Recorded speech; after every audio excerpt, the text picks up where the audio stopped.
Hello, Donny Carr coming at you with another production tip. So today we will be focusing on native instruments, guitar rig. So within the guitar rig environment, really the possibilities are endless. There's so much you can do with this plugin. However, today I want to focus on one tool in particular that I find extremely useful in my projects, and I think you'll find useful as well. So I want to show you. Here we go. I have this spoken word here. Hot. Let's make that a million times more interesting with this little technique. Okay, I'm going to just add a few plugins here, then I'll kind of explain what I'm doing. So first thing I want to add is the split.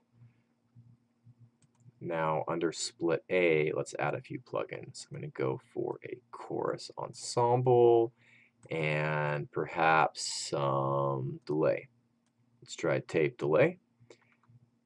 Scooch this over here. And under split B, I'm going to grab a reverb. Let's try spring verb and maybe a distortion.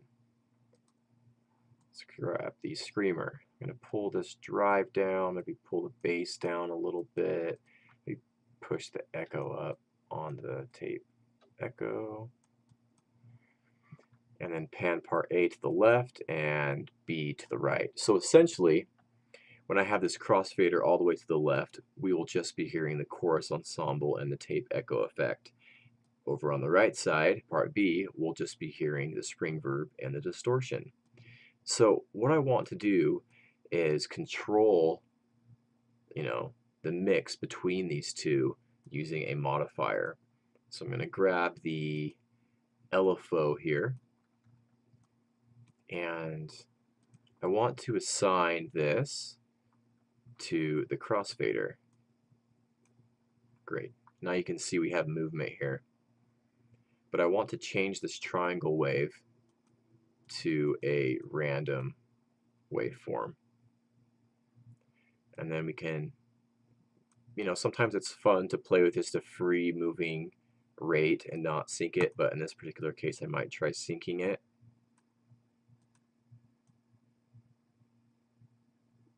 Got a fourth triplet there. And then I might just push or just back off on the depth so we don't get extreme, movements. I kind of always want somewhat of a mix between the two effects. I'm just going to back off on the depth a little bit and let's hear what that sounds like. Hot. Hot. Hot. Hot. Hot. And you could play with the rate of the LFO. Hot. Hot. Hot. Hot. Hot. Hot. Hot. Hot. You can play with the depth. Hot. Hot. Hot. Hot. Hot. Hot. Hot. Hot. Hot. Hot. Hot.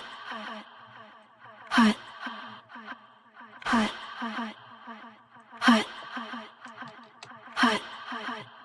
You can kind of get crazy with it, maybe add a few more plugins, and modulations to each side, but that's just kind of a down and dirty way of how I would maybe use it on a sound like this.